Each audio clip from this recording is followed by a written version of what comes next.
Hey there, StarCraft fans! It's Falcon Paladin coming at ya with yet another edition of StarCraft 2 Legacy of the Void. I've decided I'm going to do a little bit of a series, maybe a feature is a better word. I'm going to cast things from like 2 or 3 years ago for Legacy of the Void. This is from December 2017. It's a Wardy Replay Pack replay. And we have herO and soO on Ascension to Ire. You remember this map? Top left-hand corner, it is the red Protoss player herO. And in the bottom right, it is soO. So 2 elite Koreans going at it. Probe moving across a little bit early here. That is like a pylon move across scout. But I was kind of thinking maybe it was a cannon rush, but nah. That's just a gateway. Oh, look who's going extractor pool today, too. It is soO. So yeah, I think every once in a while, I'm just going to go back and watch something, cast something from a while ago. That's a pro block for sure, though. I mean, any more today, I feel like most Zergs would just take their third and say, let's not worry about it. Yeah, he's doing it once the pylon goes down. But he definitely went extractor pool, which the probe is going to scout and say, oh, hang on. Got to make sure our wall is good. Got to get an adept out as soon as possible. Maybe a zealot holding the wall would be nice too. Because there will be lings coming and they will have speed sooner rather than later. Oh, he's trying. Look, he's holding off. He's like, can I get my natural? Can I get my natural? Can I get my natural? And the answer is herO's micro is too stupid good. Get out of here. Probe. And there we go. When he had one more hit before the probe died, he pulled off and took his natural here at 130. The timings are going to be wrong anyway. This is definitely before the time of the 230, the 233rd base. Actually, shoot. Is this before they went to 12 workers? How many workers do we have? 21 and 19. No, it feels like this is post 12 workers. When was that change? I have the hardest time remembering exactly when things happened in the StarCraft timeline. Well, the StarCraft balance timeline, especially here.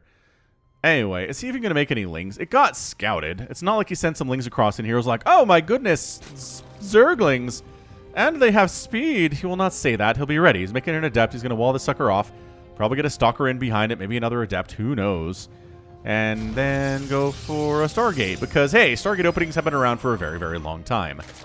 Yeah, man. I mean, this is 2.5 years old now. Not quite 2.5, but pretty close.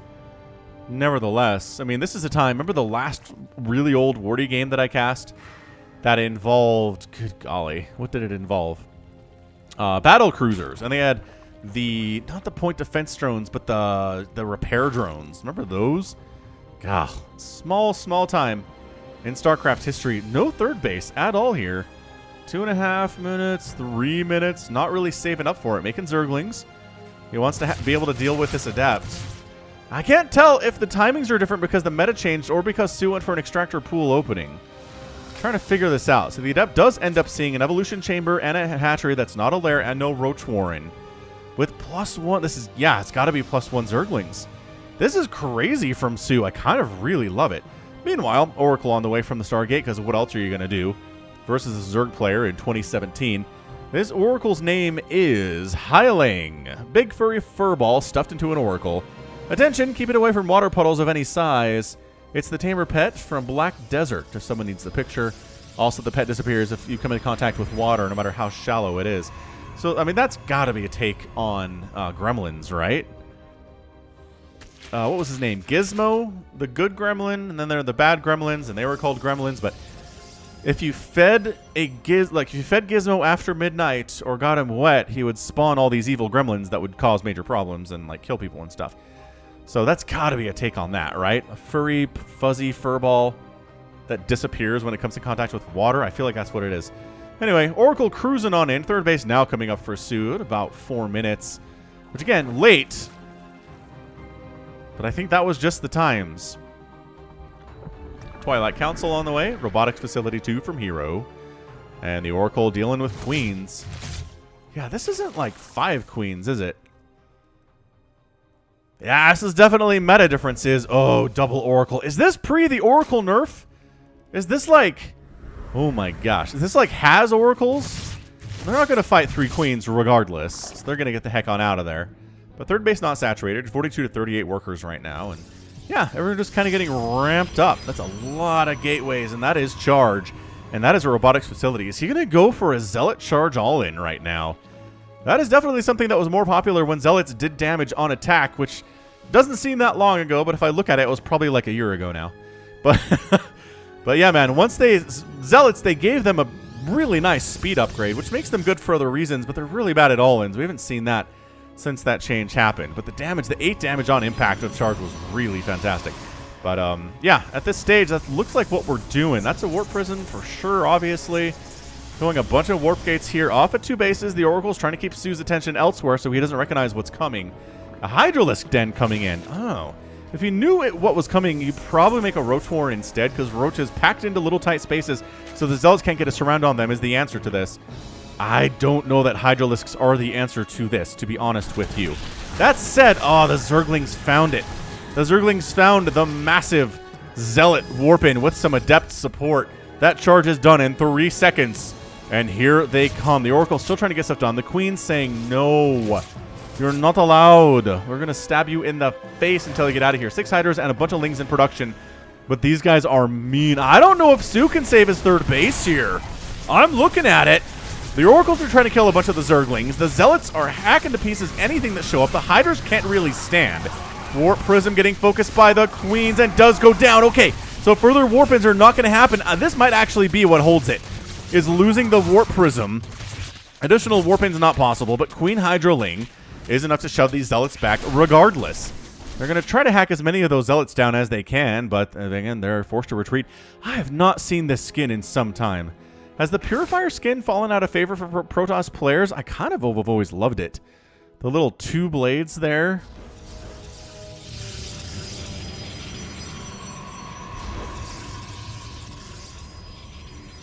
Yeah, I've always loved the Purifier Zealots, but I don't feel like I've seen it in some time. Stasis Ward comes in, catches 2 drones. Not exactly any ideal number of drones there, but it was a good pull from soO regardless. And then a Revelation gets tossed down. Baneling coming in, so Hydroling Bane. Still a strategy. I don't feel like I see it as much in CVP these days.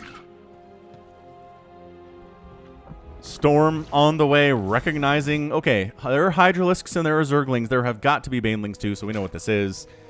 And Storm's going to be good regardless, right? You're going to get Storm against Zerg no matter what you're doing if you're herO. Anyway, 3rd base coming in now for him.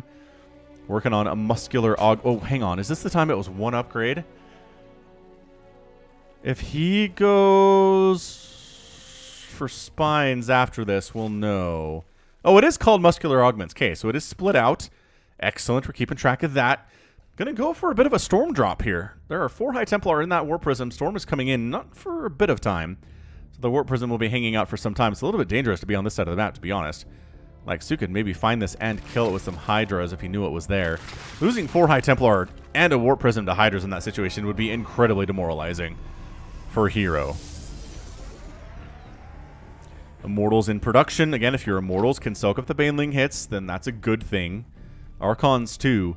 Yeah, so 5 seconds left on the Storm. Let's get a move on. Phoenix. Oh, I love the hallucinated Phoenix scouting in first to see what's going on. Maybe to pull... Oh, he's pulling the Overlord away, which is great. Storm drop. Nice play. Oh, he just gets out of here. Oh, maybe not. He just lost.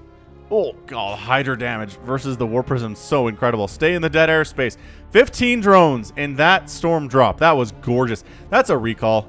You're going to recall that out of there because there's nothing else to do. There's nowhere to go. There is no out for you any direction.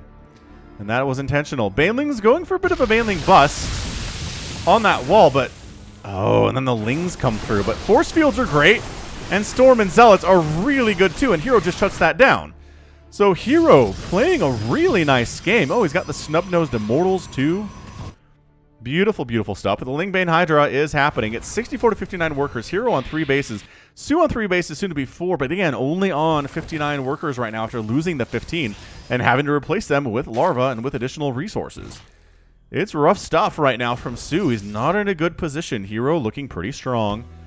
The Hydras and the Banelings are fairly scary, though. It's going to take some really nice force fields and some really beautiful Storm to hold this off. If there was no Storm, I think soO just kind of wins with this, to be honest. This is a lot of Zerg. Storm, the great equalizer, though. Nice pullback. Nice dodge. Right, another decent dodge there. High Templar does get sniped. Another Banelings exploding largely on the Immortals. That's really nice for herO. Another storm coming in. I don't think that soO was expecting there to be this many storms. But by golly, herO makes it happen with the storm. With the positioning of the Immortals, he loses an Oracle for his trouble fairly well, Hylang. And this Warp Prism is still here. Do we not have recall? Is this an era? No, we have recall. Okay, I don't know why this Warp Prism is still here then. Maybe he's trying to sneak. You know what? There's a decent sneaking opportunity right here. I don't know what this Creep Tumor is intended to do at all. Unless provide additional vision. Hang on. Because it's the tumors that provide vision. It's not the creep. Maybe that gives them extra vision out here. Oh, it does. Under attack. That's cool. All right, all right. Some creep tumors on the edge of your base is actually kind of smart. Learn something new every day. Warp Prism. Oh my gosh, again. Just fantastic. Only 3 drones die, so maybe not as good as I wanted it to be, but a bunch of Zerglings went down too. Bit of a push here from herO on to creep. Where is your observer, good sir? You need to kill these tumors before it is too late. Storm, Banelings all over the place. Hydras on the outside, sniping down the Archons, which is what they are built to do. Immortal's not great in this situation. This is mass Hydra versus Archon Immortal Zealot. The Zealots are kind of stuck behind there. Oh, look how fast those Archons die to these Hydralisks. The damage output is insane. A Zealot warping into the main base of soO at the same time, though. Does take down 6 drones. Is gonna get a Queen. More Queens trying to respond, but they're pretty bad against Zealots, especially if you have Storm. But losing all of the Immortals here is really bad for herO too. Oh no, this is such... Oh, the Storm on the top of the ramp. Both players making some fantastic plays right now. I am super impressed with both of them. Archon morphing in on the high ground here, or rather summoning here on the high ground. Merging is complete. And the Hydras have to come back home to deal with this. And once the Hydras are back home, we're out. But he took down the lair. Did he kill a lair, or was that a hive? A hatchery. He killed a hatchery because the lair's on the natural base. Never mind. Perhaps for this very reason. Oh, the spawning pool. If you can get these... Okay, well, free Hydralisk is good, but a full surround on the spawning pool would be great. Can he get it? He's trying to force field the Hydras out, but he loses. Oh. Loses an Archon there. The spawning pool is going to die. There's no saving it right now. That hurts. Oh, but the Warp Prism dies on the way out as well. Dang, both players taking serious hits in the last minute and a half. 15,000 resources lost for herO, 15,000 lost for soO. Somehow that seems appropriate. But killing an entire base and a spawning pool is pretty good for herO and did not lose anything for his economy. Meanwhile, he's taking a 4th base at the same time. So I like herO. I like herO's position right here very much. I think he is doing very well. His economy is healthier for sure. Do we have... Yeah, we have the game hard income. This was back here in... Jeez. That was back in 2017 that existed, and I did not learn about it until this year and how to bring it up. That's ridiculous. But look at that income advantage for herO over the last 5 minutes overall. It makes sense considering all the drones he's been killing today. Oh, this is really nice. Protoss fans feeling very pleased about this one. But let me know in the comments, is this good for you? Like, are you okay with me casting games that are a couple years old, or you just want all current content? Tell me what you think. Oh, gosh. All right, well, how many probes die here? I'm going to say 8. Oh, goodness. He pulled them away. Nicely done. So 6? Okay, well, I guess it was not too far off, but 6 hurts. Could have been a lot worse, I think, without the response from herO there, which was, again, fantastic. High Templar, hovering around as they do, like they think they're better than all of us, because they are. soO's got a 5th base, warping in here on the low ground, trying to stay up and ahead of the Protoss player on economy, just because that's how you got to do in the ZVP.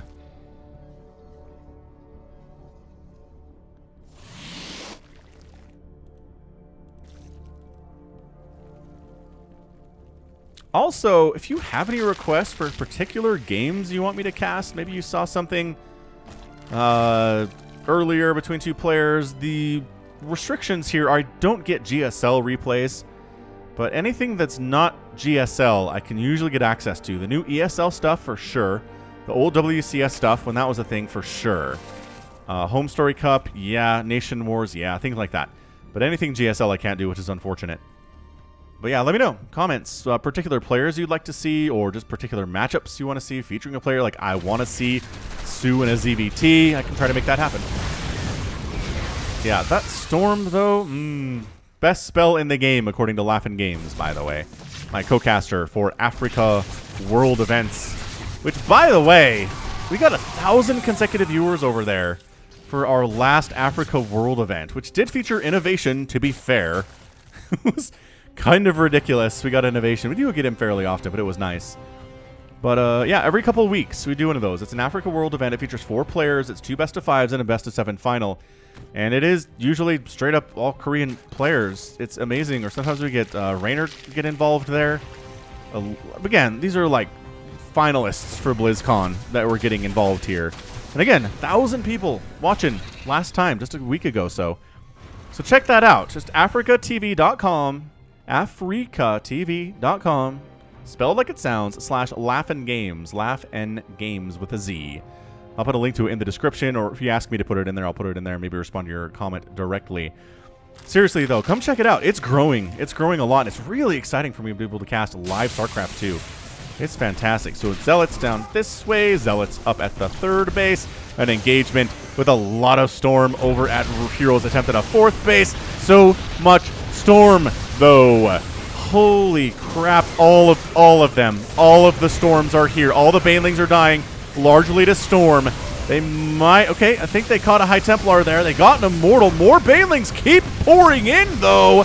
Oh, they cancel a Warp in of a bunch of Zealots there, and somehow the Hydras are still pushing despite the fact there are still Psionic Storms coming somehow, some way. Another one. All the Hydras died. This Zealot attack took down 15 drones and an entire hatchery, and it's still kind of going. What a bloodbath this game is. 2 probes died there. The probe and drone death count is not even fair. 12 probes have died to 47 drones. soO's lost 47 drones here in the first 17 minutes of this game. He does make enough lings to handle the Zealots that killed his 3rd, and we're marching toward his natural, so that is nice for soO. But again, hero's able to hold off an attack. He lost a lot of army, but he killed a ton of army too. soO has lost how many Hydralisks today? I'm glad you asked. 48. 48 Hydralisks, 71 Banelings for 79 Zealots, 14 Archons, which is a lot of Archons, and 10 High Templar, which is also very bad. How many Immortals? 11 Immortals. Yeah, both players have taken serious hits. But the fact that herO has managed to keep his economy humming pretty happily throughout most of this game, that's a good deal. That is a really, really nice deal here for herO so far. And I gotta say, he has a decent advantage in the game right now. So soO ends up taking a 6th base, which, I mean, we're missing the 3rd, so the chronology's a bit off here, but he got it. Mothership is out for herO. Love that Mothership skin. That one is Tal'Darim. No. Alarax. Who's Alarax, people? The red ones. I can never keep them straight. All Protoss look the same to me. I might as well just say there, right? I think they are the Tal'Darim. Because they show up in Wings of Liberty, but we don't actually get Alarak until later, right? I think that's it. That's what's confusing me, is we don't get introduced to Alarak until, like, Legacy of the Void. Regardless, carrier production has begun from herO, so he's feeling pretty confident about this. Now, here's the trick. Hydras are good against carriers if there are, like, 2 carriers, or maybe 3. But once there are 5 or 6 carriers, the Hydras kind of melt before they get close enough to really hit the carriers in proper. So, we've got to watch out for that if you're a Zerg player. But it does take a lot of time to build carriers. Obviously, with Chrono Boost, it's less time. But it does take an exceptionally long amount of time. So he's going to try to just do something with his ground army because he needs supply for carriers, which we're going for. Mothership just killing some creep tumors. They do not want to extend onto creep too far. These Zealot attacks, man. These used to be a lot more common, as you're seeing right now. What a great game this has been, though. Holy smokes, I really enjoyed it. Hope you have too. Hit that like button if you're enjoying it, because helps me get more visibility. Which, in fairness, my view count is up a lot over the last 28 days. So I think a lot of you people have been doing it, and for that I thank you. A lot more people finding my stuff. It's probably a result of people in quarantine and not going to work and not having much else to do. But still, I think a lot of new people have found my channel that didn't know about it previously. So it's been a good month for me, for the channel at least. Look at these Zealots. They're not super zippy, but by golly, they will hit hard. Taking another attack path over. How did he was responding to that fast.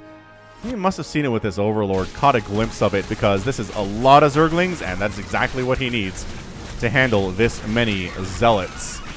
We're looking at +3 Zealots with +2 armor, and it is 2/2 Lings, in fairness. It feels like he's trying to set up for Ultralisks, but he's been so slowed down with his economy that his tech is a little bit behind. He has nothing for Hive whatsoever, and I don't think he's going to have an answer to these carriers. He just started Aspire, so he knows he's going to need Corruptors, which, yes, he's going to need Corruptors. Oh, these carriers made themselves known by killing that Overlord.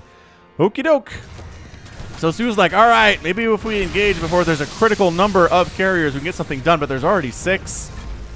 And I don't think he's capable of doing it. If this ground army wants to engage on creep, sure, soO will engage with that, but if there are carriers involved, it's going to be a bad time for him, at least until that Spire is done, and he has a bajillion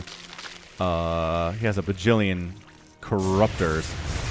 Bit of a Ling attempt coming in here, but there is a shield battery and an Archon, which makes it functionally immortal, and a bajillion cannons. So that's not happening, at least not with some Baneling support, which you could probably pull off, soO, if you wanted. You are sitting on 800 gas after all. And boy, howdy, the surround coming in. Lings on the backside, Hydroling Bane on the right side. Carriers engaging pretty effectively here. The Hiders going after Interceptors because they can't really engage directly with the carrier bodies. The ground army melts for herO right there, and soO chasing it away. Zealots continuing to just get stuff done, taking down Hiders that are trying to get to the front lines and help against these carriers, and then they get evaporated by Lings and Banelings a little bit afterwards. But more drones gonna get down. Hold position, maybe. That doesn't really matter. There's a million Zerglings there. soO's gonna lose a hatchery because he responded so forcefully to those Zealots. So 5th base gets killed by these carriers. I don't want to speak out of turn, but I don't see anything coming to save it on the minimap either. There it goes. Hatch down. soO decides, I can't engage with those carriers. Let's try to kill stuff. Oh, no, there's a recall. There's a recall. Maybe we can get something done at the 3rd base here with all of these Lings and Hiders. There's only 2 or 3 Banelings. But, oh gosh, 10 probes go down. What a terrible probe pull for herO. So he's going to take down a gateway and a shield battery and probably another warp gate. Can he get the hatch? I'm not sure it really matters the Nexus, as it's pretty mined out as it is. But nevertheless, you never want to lose a Nexus if you can avoid it. And yeah, see the Hydras, there's a lot of them. It doesn't matter, especially with all the storm that exists here. But soO making 15 Corruptors at a time. Economically, he's been able to afford it. He's starving for gas a little bit, but so is herO. Both players spending exceptionally well. We do have a Baneling attack rolling into the 4th base. 18 probes down over the last couple minutes here. herO is giving as good as he's gotten on the worker death count thus far. This is a great match. These two players are playing super duper well. Man, another base down. I just don't know how soO absorbs these losses. Maybe if the Corruptors can wipe out the carriers now, right? Like, they die, they no longer exist, it'd be possible. 11 kills on that carrier, 6 kills on that carrier. I think one had 10, 4. Yeah, they're racking up them kills. They're very expensive, so it makes sense they would have those kill counts. All right, here come the Corruptors. Here come the Banelings on the ground. The Archon's trying to deal with them. The Corruptors doing very well against these carriers, as they're supposed to do. Time Warp coming up. Archon's trying to get splash damage on the Corruptors, but they can't, and the Corruptor Ball is not surviving very well. Nice pickup and drop on those Archons to make sure the damage is actually getting on top of the Corruptors. Beautiful play there by herO, and that is your good game. herO wins it with a big, scary Protoss army on the front door of soO, and him with almost nothing. In fact, 21 Zerglings, his entire army there. It was the time to tap out for sure. Well played by herO, just overall in that game. You kill 64 drones, you kill 5 hatcheries, you're going to have a good time. He didn't lose a single Nexus. He only lost 30 probes. Most of those in that final attack, counterattack by soO, that didn't amount to much, but yeah, he didn't see the carrier transition until it was too late. I think that was the problem from soO. Additionally, this, right? This is largely red over the last 10 minutes, and that's not going to work for you as a Zerg player. Even if you have the income advantage versus an elite Protoss, like say this were flipped, and up top it was soO and down here it was herO, it would still be really hard to win the game because you need an incredible economic advantage to beat a Protoss these days. But yeah, again, just well played. herO had a plan. He stuck to it. He got a lot of damage done consistently with those Zealot run-bys. The early Zealot attack did some work there too. The Storm drops were gorgeous. And then at the end of the day, he's got 4 carriers. He lost 4 of them, but there are no Corruptors to be seen. And as a result, he was a happy, happy Protoss.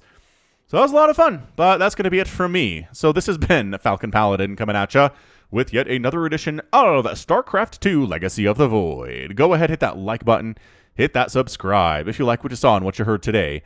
You can also catch me on Twitter, Facebook, Patreon, and Twitch, all at /Falcon Paladin. And until next time, as always, thank you so much for watching, and you take care of yourself.